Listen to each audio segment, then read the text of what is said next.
प्रभु यीशु मसीह के नाम में आप सबको मेरा नमस्कार। आज हम पाप और क्षमा पर यीशु मसीह की क्या शिक्षा है उसके बारे में अध्ययन करेंगे। यूहन्ना रचित सुसमाचार उसका 8 अध्याय और 7 पद में हम जब पढ़ते हैं तो वहाँ पे इस प्रकार से हम पढ़ते हैं। मैं आपके लिए पढ़ देता हूँ। यूहन्ना रचित सुसमाचार 7 अध्याय उसका 8 अध्याय उसका 7 पद। जब वे उससे पूछते ही रहे तो उसने सीधे होकर उनसे कहा, तुम में जो निष्पाप हो वही उसे पत्थर मारे। यहाँ पर हम देखते हैं कि एक स्त्री व्यभिचार में पकड़ी जाती है। उसे लोग यीशु मसीह के पास में लाते हैं और पूछते हैं कि क्या इस पर पथराव करना सही है, क्योंकि मूसा की व्यवस्था इसी प्रकार से बोलता है। यीशु मसीह उनसे बोलता है कि तुम में से जो निष्पाप हो, जो पाप रहित है, वही उसे पहला पत्थर मारे। और सब के सब वहां से चले जाते हैं। इसका मतलब क्या है? इसका मतलब यह है कि सब के सब क्या है? पापी थे। लोगों को अपने अपने पाप का एहसास हुआ और वे सब लोग उस जगह से चले गए। कोई भी नहीं रहा एक्सेप्ट जीसस क्राइस्ट। यीशु मसीह को छोड़ के कोई भी वहां पे नहीं रहा। और रोमियो की पुस्तक हम पढ़ते हैं 3 अध्याय का 23 पद में। वहां पे हम एक महत्वपूर्ण बात को देखते हैं कि सब ने पाप किया और सब परमेश्वर की महिमा से रहित है। यहाँ पे हम देखते हैं सब ने पाप किया। कोई भी व्यक्ति ऐसा नहीं है जो इस बात का दावा कर सके कि वो पाप रहित है। चाहे आप कोई भी हो सकते हैं, कोई भी हो सकते हैं, आप पाप रहित नहीं हैं। आपने पाप किया है। तो पाप के विषय में यीशु मसीह की क्या शिक्षा है उसके बारे में हम आज अध्ययन करेंगे। कुछ लोग सोचते हैं कि पाप का जो उत्पत्ति है या उद्भव है लूसीफर के गिराए जाने के साथ हुआ, जिसे हम यशायाह की किताब यशायाह नबी की पुस्तक में 14 अध्याय 12 से लेकर 17 पद में हम देखते हैं। परंतु यह प्रथम मनुष्य आदम के जरिए संसार में प्रवेश किया। रोमियो उसका 5 का 12 में। और उसका परमेश्वर की आज्ञा का उल्लंघन इस संसार में पाप की शुरुआत का मुख्य कारण था। तो मनुष्य जाति ने जब पाप किया उसके साथ ही पाप इस संसार में प्रवेश किया। आगे पाप क्या है? व्हाट इज सिन?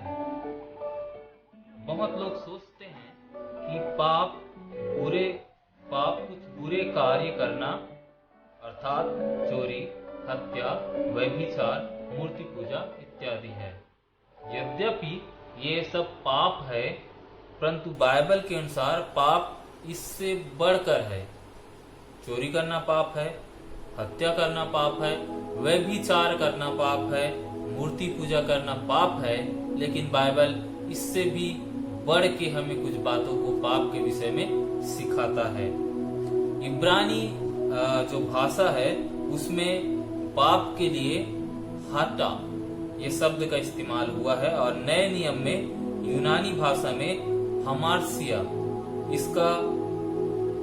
इसका उपयोग हुआ है।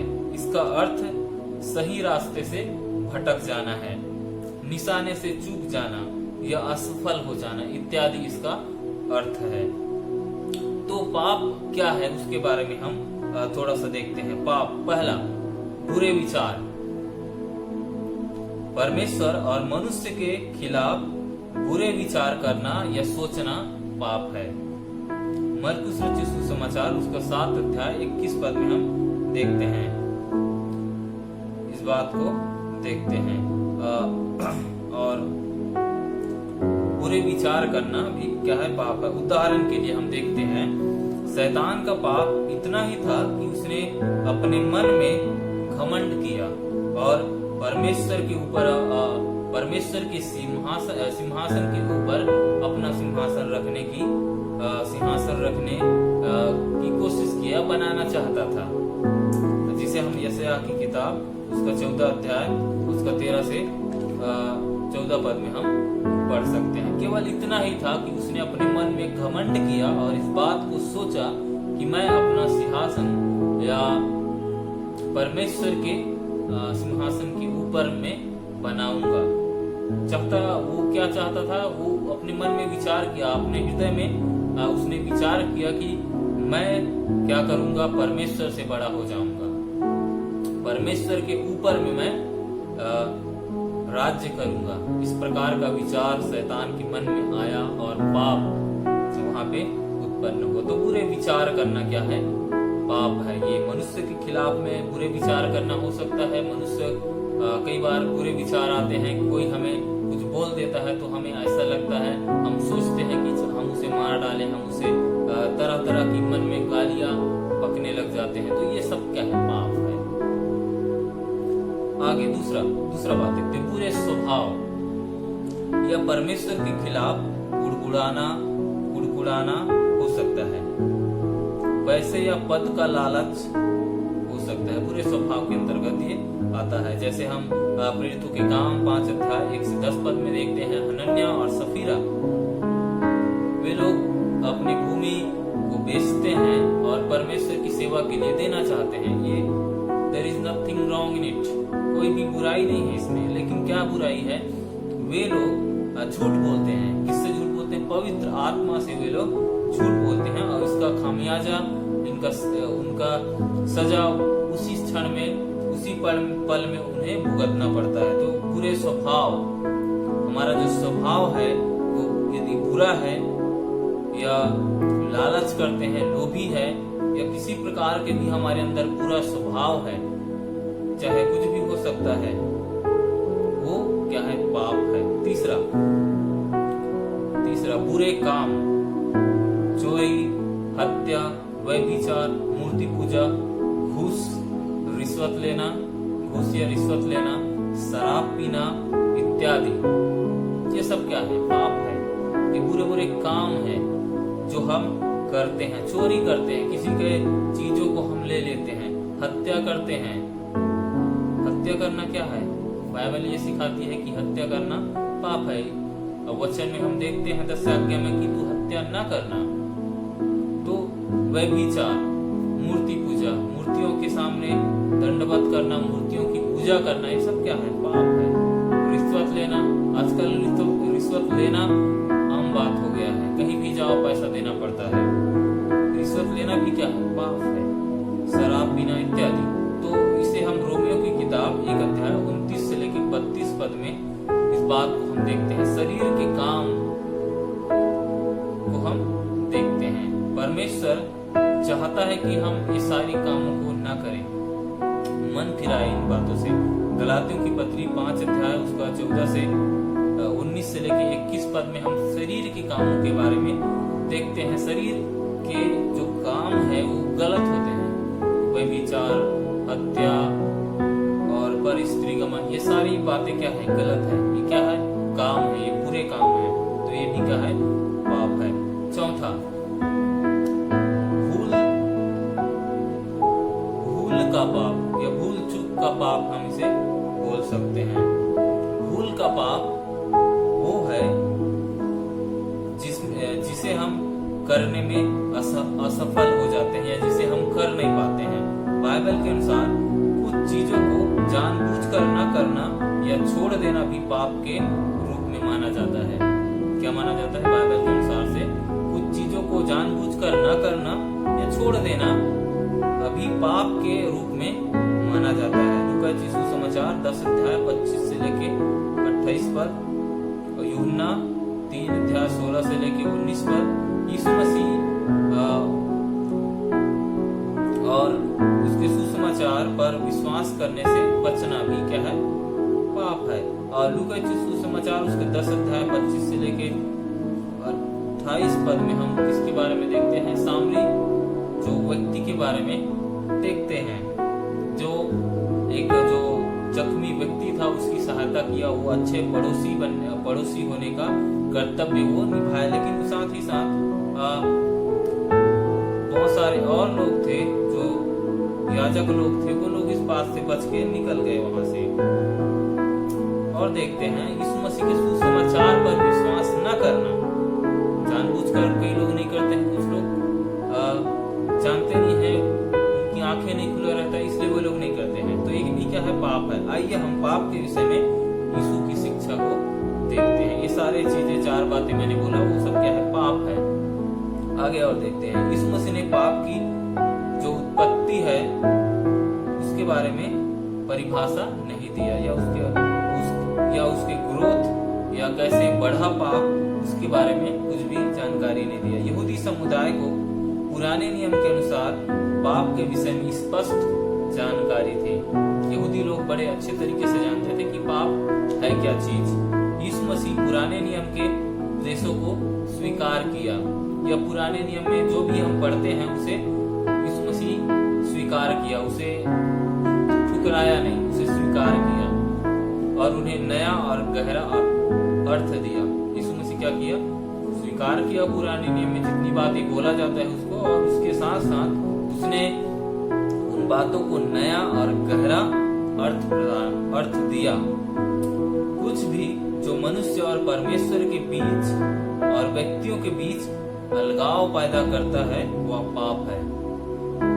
एक बार फिर से बोलता हूँ, जो कुछ भी जो मनुष्य और परमेश्वर के बीच, व्यक्तियों के बीच अलगाव उत्पन्न करता है, अलगाव पैदा करता है, वह पाप है।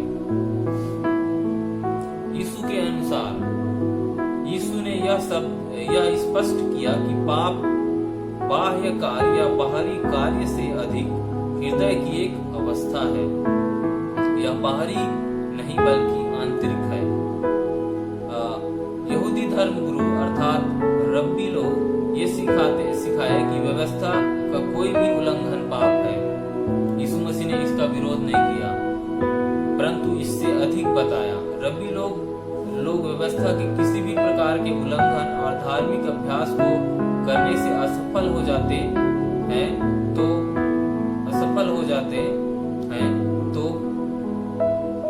ये इसे पाप बोलते थे। लेकिन परंतु यीशु की शिक्षा में एक व्यक्ति की गुप्त इरादा या गुप्त इच्छा दोनों महत्वपूर्ण है। यदि पहला फल है तो दूसरा जड़ है, रूट है।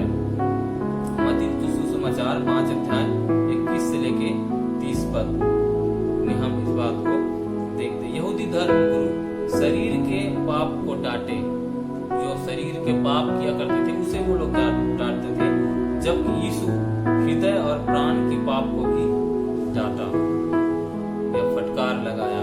मत्ती रचित सुसमाचार 15 अध्याय उसका 18 से 19 पद में इस बात को देख सकते हैं। यीशु मसीह क्या करता है उसकी अपेक्षा व्यक्ति क्या है उसको महत्व दिया। यीशु मसीह क्या करता है उसकी अपेक्षा व्यक्ति क्या है उसको महत्व दिया है। कोई भी व्यक्ति क्या करता है उसकी अपेक्षा किसको महत्व दिया है? वो व्यक्ति क्या है उसको महत्व दिया है। परमेश्वर ने मनुष्य के हृदय में अपनी व्यवस्था को लिखा है। उसकी व्यवस्था का अस्वीकृत करना पाप है। उसकी व्यवस्था को अस्वीकृत करना या उसे ठुकरा देना क्या है? पाप है। दूसरा, यीशु मसीह न केवल व्यक्ति अभी है उसे, बल्कि भविष्य में क्या होगा उसे भी देखता है। यीशु मसीह कोई व्यक्ति अभी क्या है उसको भी देखता है और भविष्य में क्या है उसे भी वो देखता है। उड़ाऊ पुत्र का दृष्टांत इस बात को अच्छे से समझने में हमारी मदद करेगा। उड़ाऊ पुत्र के दृष्टांत में हम देखते हैं पुत्र की तरह जीने में असफल हो गया और एक दास बन गया। जब वह वापस लौटा तब भी वह पिता का एक दास की तरह जीना चाहता था, परंतु पिता ने उसे उसके इस इच्छा को बयां या जाहिर करने नहीं दिया। पिता ने उसे परिवार में पुत्र के रूप में स्वीकार किया। लगातार एक दास बने रहना पिता से अलग रहना है और पाप है। तो हम जब पाप करते हैं, यहाँ पे उड़ाऊ पुत्र वो अपनी मनमर्जी से जीने के लिए वो पिता को छोड़ के चला गया, अपनी संपत्ति का हिस्सा ले लिया और छोड़ के चला गया। लेकिन उसे जो किया है उस पर पछतावा हुआ और वो वापस आया, इसके पास में, पिता के पास में आया। सोच रहा था कि वो एक दास की तरह जीवन जिएगा, लेकिन पिता ने उसे पुत्र के रूप में अंगीकार किया या उसे एक्सेप्ट किया, स्वीकार किया। हमारे लिए जो परमेश्वर का इरादा है उसकी पुष्टि करने में विफलता क्या है? पाप है। हमारे लिए जो परमेश्वर का इरादा है उसकी पुष्टि करने में विफलता क्या है? पाप है। समझने की कोशिश करते हैं। पहला, नमक यदि नमक का स्वाद खो देता है तो उसे फेंक दिया जाता है। यदि नमक है वो अपना नमक का जो स्वाद है, उसे नमकीन होता है, उसको खो देता है तो क्या है? वो फेंक दिया जाता है। तो मत्ती रचित सुसमाचार 5:13 में इसे हम पढ़े हैं। दूसरा, व्यक्ति जिसने अपने तोड़े या टैलेंट का उपयोग नहीं किया उसे सजा दिया। तो देखते हैं यीशु मसीह लोगों को क्या करता है? तोड़े देता है, तोड़े, जिसे इंग्लिश में टैलेंट भी बोलते हैं। मत्ती रचित सुसमाचार उसका 25-30 पद में हम इसे देख सकते हैं। तो जो व्यक्ति अपने जो टैलेंट है उसका इस्तेमाल नहीं करता है तो वो क्या है? उसे भी सजा दिया। प्रभु ने उसे भी क्या किया? सजा दिया। तीसरा, पेड़ जो फल नहीं लाता उसे जलाया गया। मत्ती 7:14 उसमें हम देखते हैं कि जो पेड़ फल नहीं लाता उसे जला दिया जाता है। मतलब कहने का ये है कि हम फल नहीं लाते तो हमें भी जला दिया जाएगा, या हम अपने कार्य को, जिस कार्य के लिए बनाए गए हैं या रचे गए हैं, उसे हम नहीं कर पाते, करने में असफल हो जाते हैं तो हमें सजा भुगतना पड़ेगा। चौथा, धनवान और निर्धन लाजर के दृष्टांत में धनवान ने लाजर का कोई बुरा नहीं किया, कोई भी बुराई, उसने बुरा काम उसके साथ में नहीं किया, परंतु गरीबों के प्रति अपने कर्तव्य को नहीं निभा पाया। उस धनवान व्यक्ति का क्या गलती था या क्या बात था उसके अंदर में? वो अपने कर्तव्य को, गरीबों के प्रति जो उसका कर्तव्य था उसे वो नहीं निभा पाया। लूका रचित सुसमाचार 16:20-21 पद में हम इस बात को देख सकते हैं। पांचवा, दयालु सामरी के दृष्टांत में याजक और लेवी एक पड़ोसी होने से चूक गए, जो व्यक्ति घायल था उसके प्रति। लूका उसका 10:31 पद में ये सारी बातें हम देखते हैं।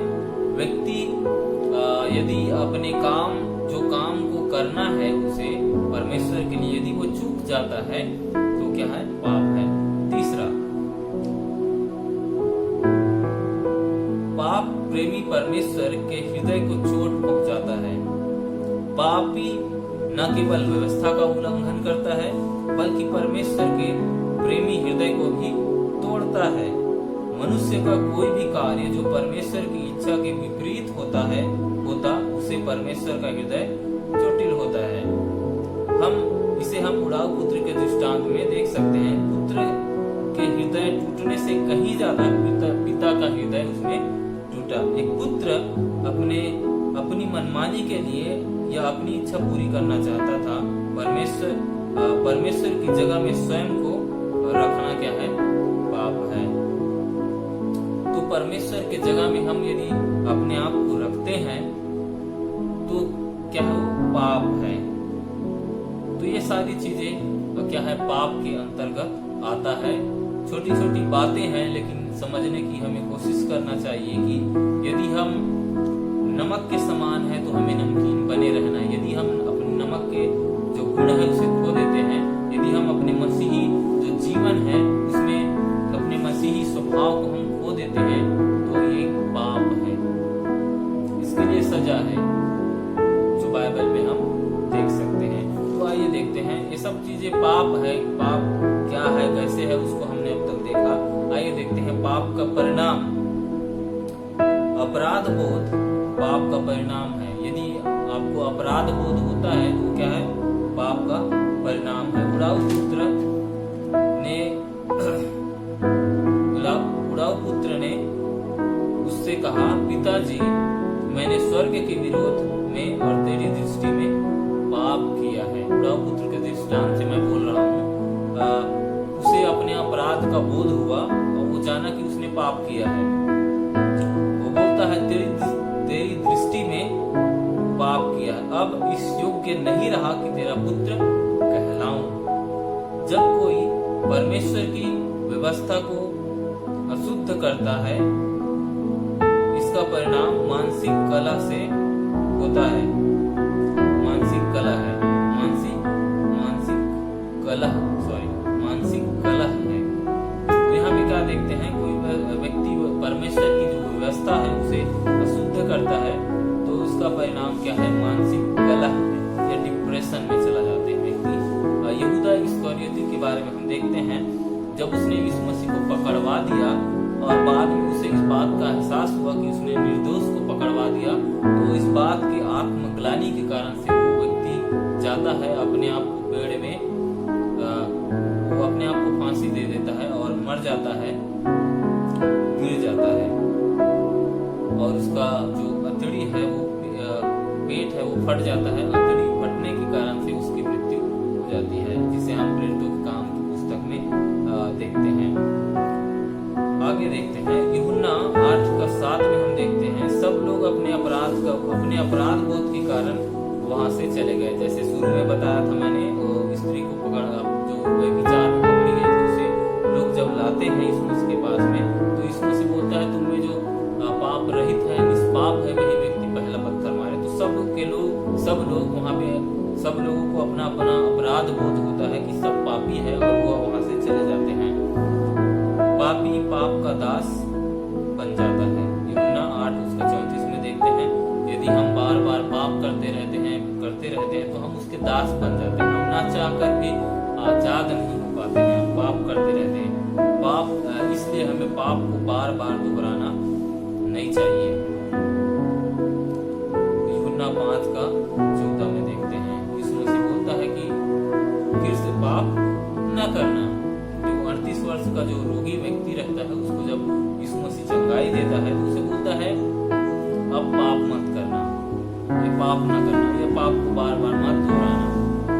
गलातियों 6:7 में हम पढ़ते हैं, जो मनुष्य बोता है वही काटता है। यदि हम जो कुछ भी बोते हैं उसे हम काटते हैं, चाहे अच्छा हो या बुरा हो, उसे हम क्या करेंगे, काटेंगे।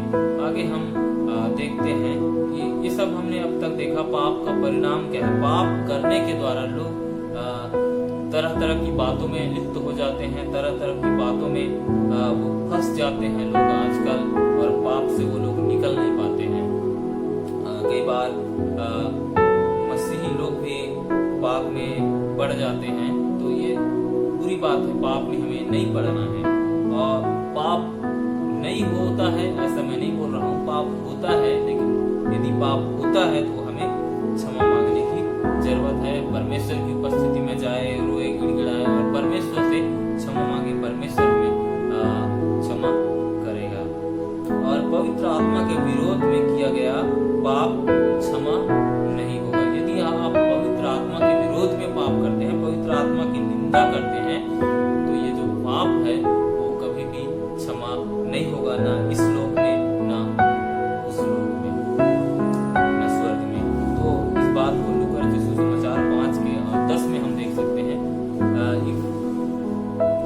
यदि हम पवित्र आत्मा के विरोध में पाप करें, या पवित्र आत्मा हमें पाप का बोध कराता है, यदि उसके विरोध में ही हम पाप करें, तो ये पाप कभी भी क्षमा नहीं होता है। तो पवित्र आत्मा के विरोध में आप कभी भी पाप न करें। अब तक हमने पाप के बारे में देखा है, आगे हम देखते हैं पाप की क्षमा कैसे होती है। 4 सुसमाचार यह स्पष्ट करता है कि यीशु मसीह इस संसार में पाप के दासत्व से मनुष्य जाति को छुटकारा देने के लिए परमेश्वर की इच्छा को पूरी करने आया। परमेश्वर की इच्छा को पूरी करने के लिए वो आया। मरकुस रचित सुसमाचार 2:5 में हम देखते हैं कि लकवे के रोगी का पाप को यीशु मसीह क्षमा किया। यीशु मसीह ने लकवे के रोगी से कहा, उठ और जा, चला जा यहाँ से, चल फिर। तो पहले इसके करने से पहले यीशु मसीह ने बोला, पुत्र तेरे पाप क्षमा हुए। तो यीशु मसीह पाप क्षमा करता है। यीशु मसीह ने उस स्त्री को जिसने उसके पैर अपने आंसू से धोया, उसके पाप क्षमा किया। लूका 7:48 में हम इस बात को देखते हैं। तो यीशु मसीह ने हमारे पापों को क्षमा किया। यीशु मसीह हमें पापों से आजाद कर सकता है। यदि हम चाहते हैं कि हम पाप से आजाद हो जाएं, हम पापों में न पड़े रहे, तो यीशु मसीह ही वो व्यक्ति है जो हमें पापों से आजाद कर सकता है। आइए एक और वचन को पढ़ लेते हैं। रोमियो की किताब उसका 5 अध्याय 7 और 8 पद को हम पढ़ते हैं। किसी धर्मी जन के लिए कोई मरे यह तो दुर्लभ है, परंतु हो सकता है किसी भले मनुष्य के लिए कोई मरने का साहस भी करे। परंतु परमेश्वर हम पर अपने प्रेम की भलाई इस रीति से प्रकट करता है कि जब हम पापी ही थे तभी मसीह हमारे लिए मरा। तो हम सब के सब पापी है, और यीशु मसीह इस संसार में इसलिए आया कि वो आपके पापों के लिए, मेरे पापों के लिए क्रूस पर अपने बलिदान दे और उसके द्वारा हम सबको पापों से छुड़ाए। यदि हम अपने मुंह से अंगीकार करते हैं कि यीशु मसीह हमारे पापों के लिए मरा, वो गाड़ा गया, तीसरे दिन वो फिर से जिंदा हो गया, और इस बात को हम मुंह से अंगीकार करते हैं, प्रभु करके यीशु मसीह को ग्रहण करते हैं, तो हमारे पाप निश्चय क्षमा होगा। और यदि हम अपने अपराध को मान लेते हैं तो वो हमारे पापों को क्षमा करने में विश्वास योग्य और धर्मी है। पाप क्या है? पाप हमें परमेश्वर से दूर करता है, लेकिन यीशु मसीह हमारे पापों के लिए एक निष्कलंक मेमना बनकर वो बलिदान हुआ, और उसके मृत्यु के द्वारा हम पापों से आजादी पाते हैं, पापों से हम मुक्त हो जाते हैं। मेरे प्रियो, यदि आपने अब तक पापमय जीवन जिया है, पाप में आप पड़े रहे हैं, इस समय है आप परमेश्वर की उपस्थिति में आए। परमेश्वर से बोले, हे प्रभु, मैं आपके खिलाफ में पाप किया हूँ, मैंने ये पाप किया, हे प्रभु मुझे क्षमा कर। परमेश्वर धर्मी है और वो आपको निश्चय पाप से आजाद करेगा, चाहे किसी भी प्रकार का पाप क्यों ना हो। कोई भी पाप इतना बड़ा नहीं है कि वो क्षमा ना किया जा सके। कितना भी बड़ा पाप क्यों ना हो, प्रभु यीशु मसीह उसे क्षमा कर सकता है। मेरे प्रियो, आप ये ना सोचे कि हमारा पाप क्षमा नहीं हो सकता। बार बार पाप जब हम करते हैं तो शैतान हमें बोलता है कि तुम तो पापी व्यक्ति हो, कैसे परमेश्वर के पास में जाओगे। लेकिन हम पाप करते हैं, we have to admit it, परंतु हमें परमेश्वर की उपस्थिति में जाना है। शैतान इस बात को लोगों के अंदर में हमेशा डालते रहता है कि यदि आप आदतन पाप करने के आदी हो चुके हैं, कोई भी पाप हो, चाहे वह विचार हो, कुछ भी तरह का पाप हो, मन में कई तरह की बातें आती है, ये सब क्या है? पाप है। और शैतान हमारे मन में ये बात को हमेशा डालते रहता है कि एक बार और कर ले, और व्यक्तियों को पाप करने में मजा आता है आजकल। लेकिन इस बात को जानने की जरूरत है कि पाप से यदि हमें मजा आ रहा है, हम आनंद उठा रहे हैं, तो हम उसके दास बन गए हैं। और एक समय ऐसा आएगा, हम ना चाह कर भी हम उससे आजाद नहीं हो पाएंगे। तो मैं ये बात बोलना चाह रहा हूँ कि शैतान क्या करता है? आज और कर ले, कल मत करना, आज कर ले, कोई नहीं दिख रहा है, आज कर ले, इस प्रकार की बातें हम जब हमारे मन में आता है तो हमें सोचने की जरूरत है कि हम पाप के दास बन चुके हैं और यही टाइम है, this is the time to repent and come to the lord. परमेश्वर की उपस्थिति में आए, परमेश्वर की उपस्थिति में आके क्षमा मांगे, परमेश्वर को बोले, हे प्रभु मैंने पाप किया है। He is ready to deliver you from any kind of sin। वो आपको किसी भी प्रकार के पापों से आजाद करने में सक्षम है। यदि आप अपने पापों को मानते हैं, उसकी उपस्थिति में आते हैं, वो आपके पापों को क्षमा करेगा।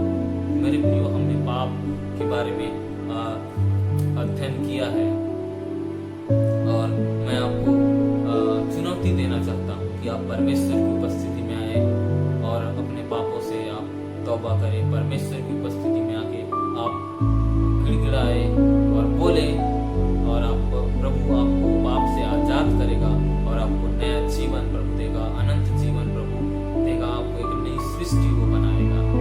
तो प्रभु ये जो वचन है